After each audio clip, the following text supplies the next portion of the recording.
अगर आपका math, physics, chemistry और बायोलॉजी के किसी क्वेश्चन में डाउट है तो आपको उस क्वेश्चन का फोटो खींचकर उसको क्रॉप करके सेंड करना है। तुरंत वीडियो सॉल्यूशन के साथ आपको आपका आंसर मिल जाएगा।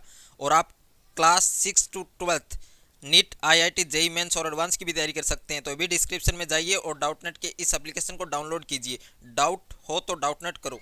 आप 8400 400 400 इस नंबर पर भी आप अपने क्वेश्चन का फोटो क्रॉप करके सेंड कर सकते हैं। वहां पर भी आपको आपके क्वेश्चन का आंसर वीडियो सॉल्यूशन के साथ मिल जाएगा। हेलो प्यारे बच्चों, स्वागत है आप सभी का आपके अपने यूट्यूब चैनल में। आज के इस वीडियो में हम बात करने वाले हैं राजस्थान बोर्ड कक्षा 10वीं और राजस्थान बोर्ड कक्षा 10वीं सामाजिक विज्ञान का ये पेपर है आपके। और यदि आप सामाजिक विज्ञान में 80 में से 80 नंबर आप बनाना चाहते हैं 2020 की एग्ज़ाम में, तो ये पेपर आपको पूरा तैयार करना होगा। और इस पेपर को बताने से पहले आप सभी से मेरी एक रिक्वेस्ट है, यदि अभी तक आपने हमारे चैनल को सब्सक्राइब नहीं किया है तो सब्सक्राइब कर लीजिए और बेल आइकन को प्रेस कर लीजिए। और टेलीग्राम ग्रुप है उसको भी आप ज्वाइन कर लीजिए, लिंक आपको डिस्क्रिप्शन में मिल जाएगा।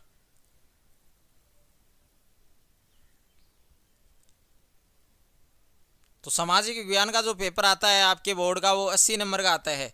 अब 80 में से 80 नंबर आप बना सकते हैं आराम से, ज़्यादा कठिन नहीं है।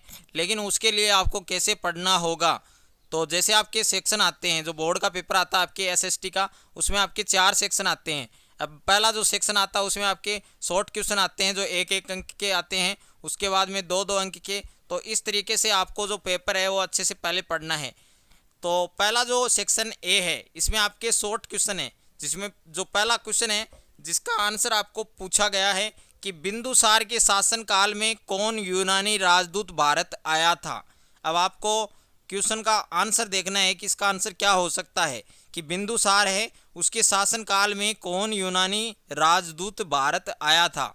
तो इसका आंसर आप सभी बच्चों को याद रखना है, याद होना चाहिए। काफ़ी इंपॉर्टेंट क्वेश्चन है ये भी। और दूसरा क्वेश्चन है बाबरनामा किसने लिखी। बाबरनामा ये कोई पुस्तक है, ये किसने लिखी और ये किस भाषा में लिखी गई है। ओके, दोनों ही क्वेश्चन आपके मोस्ट इंपॉर्टेंट हैं। बिंदुसार के शासनकाल में कौन यूनानी राजदूत भारत आया था और बाबरनामा पुस्तक किसने लिखी और यह किस भाषा में लिखी गई है। और उसके बाद में तीसरा क्वेश्चन है, यदि इंग्लिश मीडियम में आप इन क्वेश्चंस को देखना चाहते हैं तो उसके लिए भी इस वीडियो के लास्ट में मैं आपको बताऊंगा कि कैसे आप देख सकते हैं।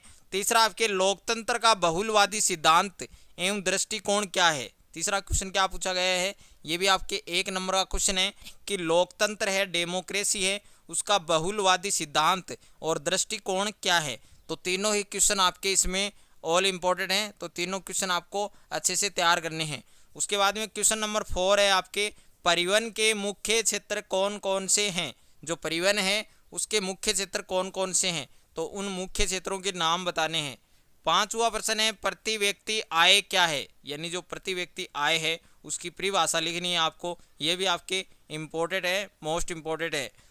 उसके बाद में अगला क्वेश्चन है आपके, छठा क्वेश्चन है, सूचकांक से आप क्या समझते हैं, यानी जो सूचकांक है उसकी परिभाषा लिखनी है आपको। और काफ़ी इंपॉर्टेंट क्वेश्चन है ये भी आपके, तो सभी बच्चों को ये क्वेश्चन भी आपके याद होना चाहिए।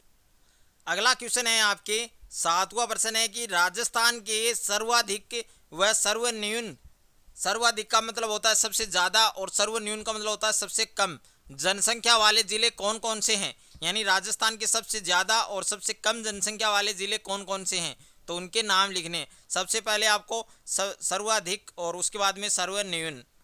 8वां प्रश्न है आपके, कपास की कृषि के लिए कौन सी मिट्टी अनुकूल होती है। कि कपास है उसकी कृषि करना चाहते हैं तो उसके लिए कौन सी मिट्टी ज़्यादा अनुकूल होती है, उस मिट्टी का आपको नाम लिखना है। और 9वां प्रश्न है आपके, जल संरक्षण क्या है। जल संरक्षण क्या है, यानी water conservation, what is water conservation. तो जल संरक्षण क्या है उसकी परिभाषा आपको बतानी है, ये भी आपके इम्पोर्टेंट क्वेश्चन है। 10वां प्रश्न है, सुरेश तेंदुलकर के अनुसार गरीबी निर्धारण का आधार क्या है। यानी सुरेश तेंदुलकर के अनुसार गरीबी निर्धारण का आधार क्या है, वो आधार आपको बताना है।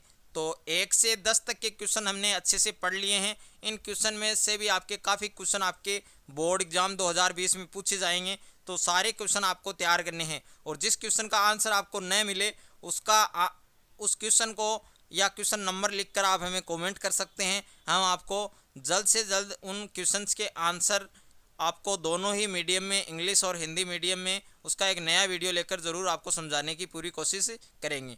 उसके बाद में 11वां क्वेश्चन आपके, भारत में कितने द्विसदनात्मक राज्य हैं? कि भारत है उसके अंदर कितने द्विसदनात्मक राज्य हैं, उनके नाम बताइए। तो ये भी काफ़ी इंपॉर्टेंट क्वेश्चन है, अच्छे से सभी को तैयार करना है। और 12वां प्रश्न है, बावड़ी क्या है? बावड़ी क्या है? बावड़ी के कुछ उदाहरण दीजिए। किस शहर को बावड़ियों का शहर कहा जाता है? यानी इस क्वेश्चन को कैसे जो लिखने वाले ने जो कैसे कन्वर्ट किया है वो आप देख सकते हैं। काफ़ी इंपॉर्टेंट क्वेश्चन है, बावड़ी क्या है और बावड़ी के कुछ उदाहरण दीजिए। किस शहर को बावड़ियों का शहर कहा जाता है? काफ़ी इंपॉर्टेंट क्वेश्चन है ये भी। 13वां प्रश्न है, भारत में कृषि विधियों के उपयोग के आधार रूप उदाहरण सहित लिखिए। यानी भारत है उसमें कृषि विधियों के उपयोग के आधार रूप को उदाहरण सहित आपको लिखना है, समझाना है। 14वां प्रश्न है आपके, भारत में पाए जाने वाले लौह अयस्क के नाम लोहांश की मात्रा सहित लिखने हैं। कि भारत में पाए जाने वाले लौह अयस्क के नाम लोहांश की मात्रा है वो आपको मात्रा सहित आपको बतानी है। 15वां प्रश्न है आपके, राजस्थान के मुख्य उद्योगों के नाम लिखिए। राजस्थान के जो मुख्य उद्योग हैं उनके नाम लिखने हैं और राजस्थान में सीसा और जस्ता उद्योग का वर्णन करना है। कि राजस्थान के मुख्य उद्योगों के नाम बताने हैं और राजस्थान में सीसा और जस्ता उद्योग है उनका आपको वर्णन करना है। तो ये क्वेश्चन भी आपके काफ़ी इंपॉर्टेंट है और इस तरीके से आपको इनको याद करना है। और 16वां प्रश्न है आपके, लिंगानुपात क्या है? 2011 की जनगणना के अनुसार भारत में सर्वाधिक और सर्वन्यून लिंगानुपात किस किस राज्य का था? वेरी वेरी इंपॉर्टेंट क्वेश्चन है दोस्तों, सारे दोस्तों को ये क्वेश्चन याद होना चाहिए। लिंगानुपात क्या है और 2011 की जनगणना के अनुसार भारत में सर्वाधिक और सबसे कम लिंगानुपात कौन कौन से राज्यों का था, उन राज्यों के नाम भी लिखने हैं। उसके बाद में 17वां प्रश्न है आपके, 12वीं पंचवर्षीय योजना किस अवधि और लक्ष्य क्या है? यानी जो 12वीं पंचवर्षीय योजना है उसकी अवधि क्या है और उसका टारगेट क्या है, उसका लक्ष्य क्या है, इन दोनों को आपको बताना है अच्छे से। और 18 वाला क्वेश्चन है, स्वच्छ भारत मिशन पर टिप्पणी लिखिए। स्वच्छ भारत मिशन है उस पर आपको टिप्पणी लिखनी है, कमेंट्स लिखने हैं। 19 वाला क्वेश्चन है, दुपहिया और तिपहिया वाहनों को कौन सी लेन का प्रयोग करना चाहिए? वेरी वेरी इंपॉर्टेंट क्वेश्चन है, सड़क सुरक्षा क्वेश्चन है आपके रोड सेफ्टी एजुकेशन का। दुपहिया और तिपहिया वाहनों को कौन सी लेन का प्रयोग करना चाहिए यह आपको इसमें बताना है। 20 वाला प्रश्न है, दक्षिण के चोल और चालुक्य वंश का विस्तार पूर्वक वर्णन कीजिए। दक्षिण का जो चोल है और जो चालुक्य वंश है उसका आपको विस्तार सहित आपको वर्णन करना है। 21वां क्वेश्चन है आपके, काफ़ी इंपॉर्टेंट क्वेश्चन है, बंदा बैरागी और महाराजा रणजीत सिंह के जीवन पर प्रकाश डालिए। कि बंदा बैरागी और महाराजा रणजीत सिंह का जो जीवन है उस पर आपको प्रकाश डालना है। 22 वाला प्रश्न है, औद्योगिक क्रांति से होने वाले परिवर्तनों को समझाइए। यानी औद्योगिक क्रांति से जो परिवर्तन है उन परिवर्तनों को आपको व्याख्या करनी है, उनको समझाने हैं। 23वां क्वेश्चन है, लोकतंत्र के गुणों का विश्लेषण कीजिए। डेमोक्रेसी के जो गुण हैं, लोकतंत्र के जो गुण हैं उन गुणों को आपको अच्छे से समझाना है। अब 24 का क्वेश्चन आपके 4 अंक का है, तो काफ़ी इंपॉर्टेंट क्वेश्चन है ये भी आपके, और अच्छे से आपको तैयार करना है।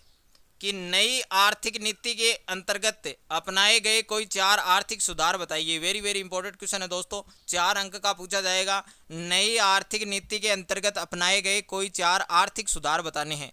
और इसके अथवा में जो क्वेश्चन दिया गया है वो भी आपके वेरी वेरी इंपॉर्टेंट क्वेश्चन है कि राजकोषीय अनुशासन का अर्थ बताते हुए समझाते हुए भारतीय अर्थव्यवस्था के संदर्भ में राजकोषीय अनुशासनहीनता के परिणामों का वर्णन कीजिए। ये भी आपके वेरी वेरी इंपॉर्टेंट क्वेश्चन है। और 25 वाला क्वेश्चन क्या है आपके, विनिमय से क्या तात्पर्य है? यानी विनिमय से आपका क्या अभिप्राय है और उदाहरण सहित बताइए। विनिमय के माध्यम के रूप में मुद्रा का कार्य समझाइए। कि जो विनिमय क्या है और उसे आप क्या समझते हैं, उदाहरण सहित आपको बताना है। और विनिमय के माध्यम के रूप में मुद्रा है उसका कार्य है वो भी आपको अच्छे से समझाना है। 4 अंक का क्वेश्चन है, काफ़ी इंपॉर्टेंट क्वेश्चन है। 26 वाला क्वेश्चन है आपके, विधिक जागरूकता क्या है और इसमें कौन सी योजनाओं की जानकारी दी जाती है। विधिक जागरूकता क्या है, इसमें कौन सी योजनाओं की जानकारी दी जाती है, वो आपको बतानी है। 4 अंक का क्वेश्चन है, काफ़ी इंपॉर्टेंट क्वेश्चन है। और 27 वाला क्वेश्चन है, जनजातीय आंदोलन से क्या तात्पर्य है, कि जो जनजातीय आंदोलन है उसे आपका क्या अभिप्राय है। और राजस्थान के प्रमुख जनजातीय आंदोलनों पर प्रकाश डालिए, ये भी आपके 6 नंबर का क्वेश्चन है। वेरी वेरी इंपॉर्टेंट क्वेश्चन है, तो सभी बच्चों को याद करना है, अच्छे से तैयार करना है। क्वेश्चन 6 अंक का आप आराम से बना सकते हैं इसमें। अथवा में जो क्वेश्चन दिया गया टिप्पणी कीजिए। पहला है चंपारण किसान आंदोलन, दूसरा तृतीय आंगल मराठा संघर्ष, तीसरा है व्यक्तिगत सत्याग्रह। तीनों ही इंपॉर्टेंट है। और 28 वाला क्वेश्चन है, राष्ट्रपति की सामान्य शक्तियां और कार्यों की विवेचना कीजिए।